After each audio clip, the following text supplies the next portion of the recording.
let's try and go for a month without buying anything in packages. Just like a library where you can borrow books, at a thing library you can borrow things. Fixers, they come and they help you fix your item. Hi everyone, my name's Emily Febri. I'm also known as Ranger M. I'm an environmental communicator and educator, and I get to talk to a lot of different people about all things nature and conservation. I love to knowledge share, and that's what I want to do with you. So come on, let's go learn with Ranger M.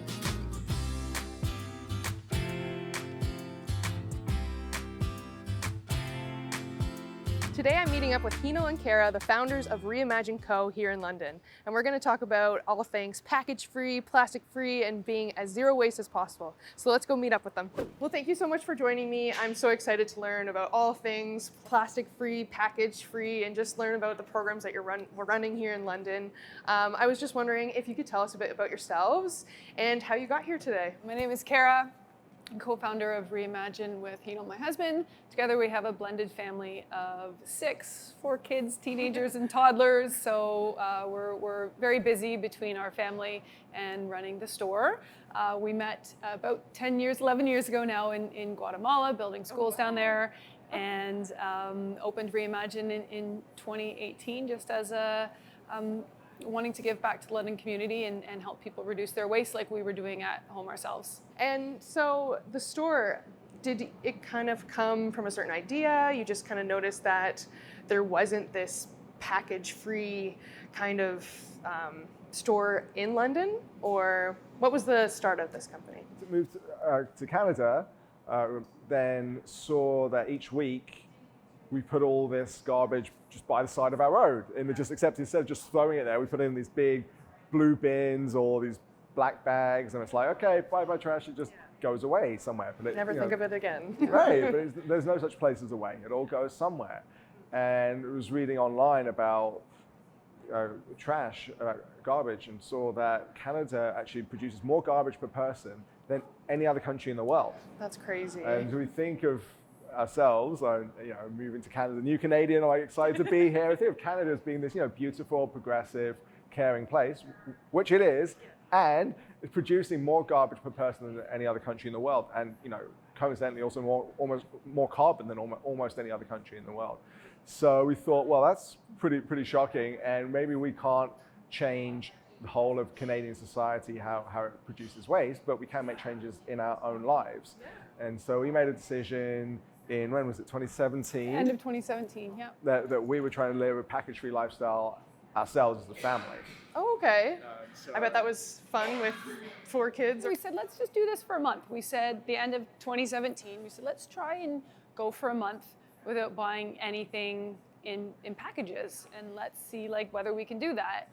And so we spent some time researching first of all, how would we do this? Is this even possible? Can we do this? And at one point I had this spreadsheet that I had done. I'd made it very complex. But I had our meals and then kind of the ingredients we needed each week. And then I had a spreadsheet of 5 different places that I was shopping. And I got these things at Farm Boy, and these things at Loblaws, and these things at Bulk Barn, and some things at Lindy's, and I can't remember all the places, but I remember that there was 5 places that I would go, which I could do at that time because I was on maternity leave. But it wasn't easy. Yeah. It was doable, but it wasn't easy. So we thought maybe there is an easier way. Maybe people are not going to do this if you don't make it easy for them. So maybe we can start something that makes it just a little bit easier for people.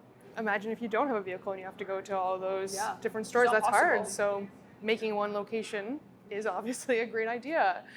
So while you're chatting, it really made me think about the name of your company. So ReImagine, and the whole store itself makes you rethink the entire idea of shopping and getting everything. And is that where the name came from? You're trying to reimagine what our shopping experience is? Yeah, absolutely. I think there's a lot of things in the way that we live that we take for granted. And we do things because that's just how they're done. And so you go to Tim Hortons and you get a cup for your coffee and you get a lid. And the next day you come back, you get another cup and a lid, and you do it every day. And everyone does it. And it's easy and it's convenient. But why is it that convenience is the most important thing? What about the planet? If it's convenient for me, maybe it's not convenient for the planet. Yeah. And so when we start looking at taking a step back from all of our consumption decisions that we make each day, and most of the time they're not even decisions, they're just kind of automatic, kind of pre-programmed stuff that we do. If we take a step back from that, we can live in different ways. We can reimagine how we live. And it started, I think we had the name, reimagine waste. It started with like reimagine waste, and we thought that's a bit negative, but it's like reimagine reimagine what's possible. We reached out to the London Environmental Network and said, do you know anyone else who's trying to live zero waste? And they put us in touch with a couple people who started this Instagram account called Zero Waste Forest City. And so they were kind of students, they were documenting their journey to trying to live a lower waste lifestyle. So we connected with them, and together we hosted a workshop, and we just kind of invited people to say, we had a workshop on, I think we called it Zero Waste 101. And then 50 people showed up. Wow. 50 people showed up to this workshop, and we just kind of went around in circles and said, what are we doing to reduce waste, or what are some things that we can do, or what are things that you need? And then that was really exciting. Like, okay, there's actually some people that care about this. And then we held another workshop about a month later, and again, 50 people came. And then we thought, well, maybe there's something more that we could do here. Imagine we could do this every day. Imagine there was a space where we could learn together, where we could share together, where we had access to products that would make it easier to live in a low waste way. Yeah. And that's kind of how the idea for ReImagine, or we didn't even have a name back then, but it's like a pop-up space. Yeah. That's where the idea kind of came from. No, I find that amazing. And I've been shopping at your store now for, I think, 3 years. And I find it cool that I can find everything here, from your baked goods to shampoo for my dog. It's awesome. And something I've been passionate about for a while, actually ever since I went to university in Halifax, has been food waste. So Halifax has been doing organic collections for the longest time, and before I went there, it wasn't a thing. And I came back and I'm like, why aren't we doing this? And I think one of the big things you guys are promoting is the reduce of food waste. As you were saying, we produce a lot of waste. Is there anything you guys are doing for food waste here at ReImagine? It's taken us a little bit. When we first opened, we were composting a little bit more than I was comfortable with. But I've gotten, 2.5 years now that the store's been open, I have a good sense of knowing, okay, we have too much of that, I'm going to put that on clearance. So kind of the things that we do now is mostly we put things on clearance, or if we know we have too much, we'll just give it away to people. We had some lettuce earlier this week where we couldn't sell it anymore. We just set a bin out and asked people whether they had bunnies that they wanted to take it home to and feed to their bunnies. We have some nonprofits that we work with that we donate the food to as well, so that it gets made into meals, or distributed directly to folks, or made into meals. And then if it goes beyond, those two things, then we work with Urban Roots, and it gets composted and delivered to them for their composting program. I don't think we actually said, so your store is online, and but you also sell produce, so people can just go online, purchase their produce just like a regular big box company grocery store, and they could come here, and you guys also deliver as well, right? Yep, so we deliver every Friday. Within the city, we've just recently started delivering everything. So previously we were only delivering things that didn't need to be cooled or frozen, but we're now delivering everything within the store. We've got over 1,000 different products for people to choose from. And I always tell people the difference between us and big box is that we have ketchup. We don't have 17 kinds of ketchup. We have ketchup. We have mustard. We have most everything that you would want. Maybe just a few less extra varieties than you would find at Loblaws or Walmart or places like that. So most of our produce is organic as well. And what we try and do is our organic prices, the price of our organic produce is close to what the price of conventional produce is in like a big grocery store. Even though we're a smaller company, we try and make organic food accessible to people. Perfect. And we try and get our produce as locally as possible. Obviously in the winter, that's not always easy to do, but in the summers, as each week goes by of summer, we get more and more local produce coming in. And so, we try and make that accessible to people as well. You're doing your part with food waste, but you're also doing your part reducing people's carbon footprints by getting local food as well. Exactly. And one of the big things, food waste is it makes me so sad, because all this food waste, about 45% of the waste that it goes into London's landfill is food waste. There's such beautiful, rich nutrients that could be feeding future generations of plants, but it just gets thrown away. Do you want to tell us exactly what else you have in your store? Oh gosh, so many things. You said you have 1,000, so Yeah, let's start listing.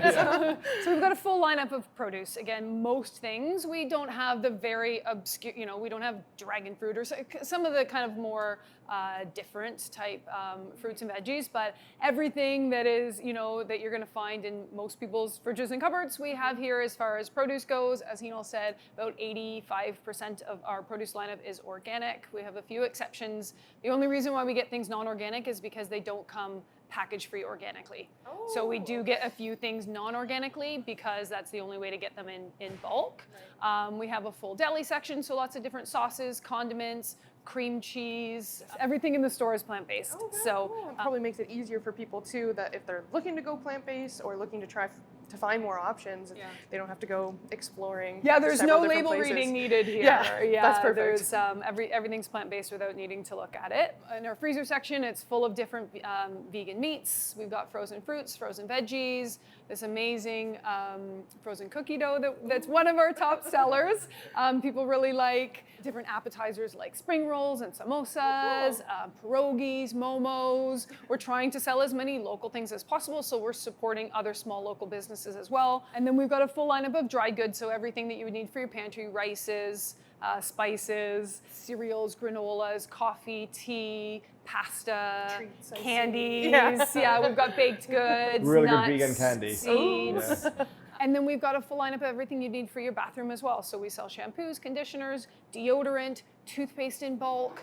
We've got all the cleaning supplies that you would need, really economical laundry detergents. We've got the laundry strips, so you're saving on the bottles and the, transporting the water, across the country. And then we've got different things that people might want to make living zero waste easier. So produce bags, straws, like sandwich bags instead of Ziploc bags, bamboo cutlery. I know what else. Hundreds more, that thousands are more. escaping my head at the moment. Yeah. People can find all on your website, Yes. right? That's perfect. Everything you find, ReImagineCo.ca, everything's there that you can browse through. If you think about something like laundry detergent, every time you go and buy laundry detergent, you get this big, heavy plastic container. Yeah. And then after it's done, there's nothing else you can really do with that container, right? It's No. just recycling. But you think with us, you can just bring that back and exchange it. So that's how it works when you shop online, is that you pay a small deposit for the glass jar or plastic jar that the product comes in. It could be 50 cents or $1, maybe $2 for larger containers. And then when you're done, you just kind of rinse it out, bring it back to us. We'll wash it properly, sanitize it for the next customer, and you get a refund back. Think at a regular grocery store, every time you go and buy like a pasta sauce, you're paying for that container. They're not just giving you that free glass container and the label and everything. You're paying for that. And so why pay for that every single time when you can just pay for it once, get a deposit back? It just makes so much more sense. I do know there's other different ways that you guys are helping the city reduce waste, and one of them is your Thing Library, and I was hoping to check it out with you. Yeah, let's go. Let's go. On average, how much of London's waste is food and organics? 50%, 45%, 15%, or 65%? On average, how much of London's waste is food and organics? 50%, 45%, 15%, or 65%? On average, there's about 45% of food and organics in London's waste. So the Thing Library, can you tell me a bit about how it works? How can someone use it? Just like a library where you can borrow books, at a Thing Library you can borrow things. So we have around 500 items in this Thing Library. Yeah, it's all kinds of different things. It's not our idea. These exist in hundreds of cities around the world. It just hasn't been in London until now, until about last year. We opened it here. Okay. Thanks to some support from the city and some support from local businesses who donated items. And the focus is on home. So we got power tools, we got regular tools, we got kitchen equipment like dehydrators and bread makers and ice cream makers. And then we have all kinds of event things. So if you want to go camping, we have tents. Perfect. And we have a pop-up shelter. We have lots of chairs and tables and cutlery and plates if you want to have a community event or something like that. And the inventory is growing all the time, so depending on what people request and what people donate. That's a really cool idea. So you were saying that most of it's on donations, and is that kind of like, lightly used items, or kind of accept? Yeah, no, pretty, lightly used. I mean, we did a lot of research on how other thing libraries in other cities, in other places around the world have been successful. And they said one of the things that is going to be challenging for you is accepting a lot of donations and you get things that are not in good condition. Then no one's going to want to be a part of your library, frankly. It's like, okay. So one of the things we made sure is that we've got some good quality items. So all the power tools are brand new. A lot of these gardening tools are brand new, thanks to some funding from the City of London. And even on the power tools, we've got Tucky Home Hardware gave us massive discounts, so we were able to get those and make our money stretch. So most of the stuff, like I would say about 2/3 of the stuff is like brand new, and other things are donated, gently used from community members. And it's so easy to use. So you just pay an annual membership fee, so it's $60. We do have a reduced rate as well for people on low incomes, but I think $60 is a pretty good deal, and to borrow as many things as you want. So $5 a month, and we have people who come in every week and borrow things. So it's great for people who are hobbies or into crafts or art and things like that, baking and stuff. Or also just if you don't have space or you don't have money to buy all these things, you're living as a student or you're a senior, you're a newcomer, it's perfect for people like that. Or see if you want to try a skill but you're not quite sure, Well, that's what I guess the thing that I didn't think ahead of time is that we're getting a lot of people borrowing these things because they're not sure if they want to buy it. And so I had a lady bring back one of our, it's like this combination pressure cooker air fryer, and she borrowed it and she brought it back the next week and she said, I'm so glad that I borrowed this. I've always wanted to buy one, but actually I hated it. And now I've just saved myself, $300 because I know that I don't like it and I would never use it, and so thank you. And so that's happened a couple of times when people have said, I've always kind of thought I wanted one of these, and now I know that I don't. No, perfect to try it out. Like, am I good at making bread? I can find out. So you were mentioning that you got some funding from the City of London and Tucky Home Hardware. Are there other big sponsors of the Thing Library? I mean, so many great organizations we've worked with that have made this possible. Like in the Thing Library and in ReImagine as a whole, City has been a huge support. We've also got some federal funding through the Eco Canada program. Recently, we just got some provincial funding through the Trillium Foundation. Libro has been a great supporter of ours as well. And we work with some great organizations like Thames Region Ecological Association, London Community Resource Centre, who are both charities locally. London Community Foundation, of course, has been great support. London Environmental Network, who's kind of weaved this all together, and they do great work in the community to support the environmental sector in so many ways. So I don't know, so many wonderful organizations. I'm definitely missing some in that list, but that have really made all this possible. So it's really a collaborative effort, and that's what in ReImagine Co.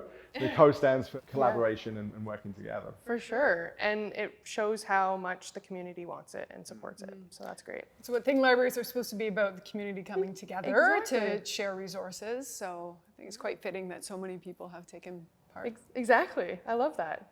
And I do know you have one more program that I wanted to chat about today, and it was the Repair Cafe. And I thought we could chat about it. Great. Did you know more than 22 million pounds of plastic pollution end up in the Great Lakes every year?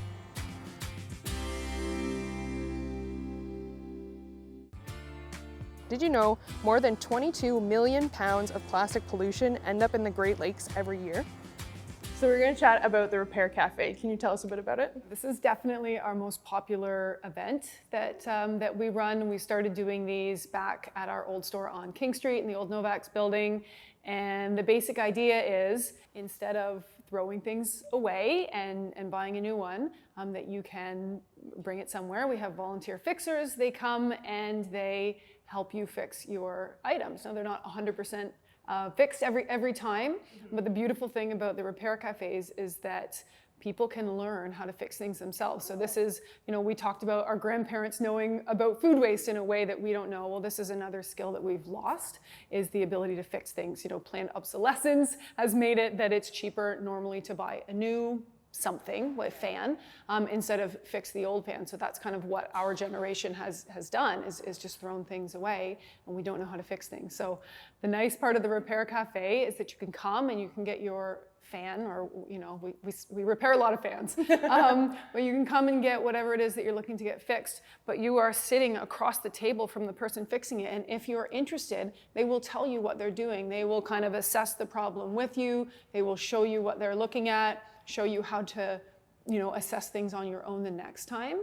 So it's beautiful in those two ways, that we're keeping things out of landfill, but there's also that skill sharing. And they're just volunteers. They're just kind of coming out and sharing their skill. Yeah, they're just, and they love it. And and the fixers are amazing. It's a really amazing group of humans that come. It's always different people, often, a lot of the same people, but there's a large network of fixers, and, Heenal sends the message out to them before the event that, these are the things that need to be fixed. And then they just say, yes, I can come. No, I can't come. And, it's the beauty of the event that who shows up, and we never kind of know who's coming. And a lot of the same fixers come out like every week or every month since 2018 when we first started doing these. Still, obviously, took a break in the pandemic, unfortunately, but now, we're doing them here at ReImagine and at different library branches. We're going to, so not everyone's able to get downtown, but everyone has a local library branch. So we're going to different parts of the city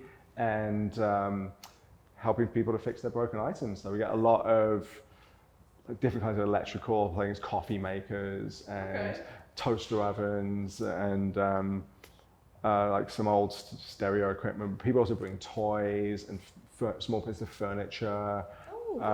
Clothes, like pants that need hemming, or a shirt that's got a rip in it, zipper issues, which are sometimes can't be fixed, but sometimes they can. Yeah, it's really cool, the community that's built up around it. Like people coming back all the time, really happy to share their skills. It's a movement that's around the world, the Repair Cafe movement. There's a couple thousand places that have these, but you really get to learn about why are things so difficult to fix. Oftentimes it's hard to even open the coffee maker. It takes an hour to open the coffee maker. Once you're in there, it's just 5 seconds to solder the loose connection or something. But getting into it is not easy, and it's no accident things are designed that way. To do the repair cafe, for someone to come, do they have to tell you what they're bringing, and do they have to pay? No, there's absolutely no cost. Everything we offer is completely free of charge. Wow. And so really it's open to all. We ask people to register ahead of time, so because of space considerations, we normally cap the tickets at 60, which is, so we normally get around 40 people showing up, 10 to 12 fixers, and about at least half of the items that come in get fixed. That's awesome. Yeah. And so if someone doesn't RSVP in advance, they can still come. We don't never turn anybody away. It just helps us kind of know. Sometimes it's a week before, it's we've only got 20 people signed up. I'm I've just got to do a bit more promo, so it just helps us keep a track. Then also, as Kara was saying, if the fixers know the items that are coming in, they know maybe you need to ask a question to the person, or they need to bring a particular part or specific tool to help fix that thing. So it does help knowing in advance, but it's not essential. Where can people find the schedule or find information on the Repair Cafe? So you can check out londonrepaircafe.ca. Perfect. Okay, well, I have a personal question. I have an air fryer that just stopped working. Can I bring it? Yes, absolutely. So air fryers have been fixed before? Definitely. Okay, now I'm happy. I can bring that. Well, I want to thank you both so much for joining me and telling me all about your history, your passions for zero waste or as little waste as possible, and just hearing what you guys have to say in the programs that you're running and you've brought to London. I think it's awesome what you guys are doing here. Thank you. Thank you. Did you know if you live in the city of London, the Green Bin program is actually coming to us in early 2024?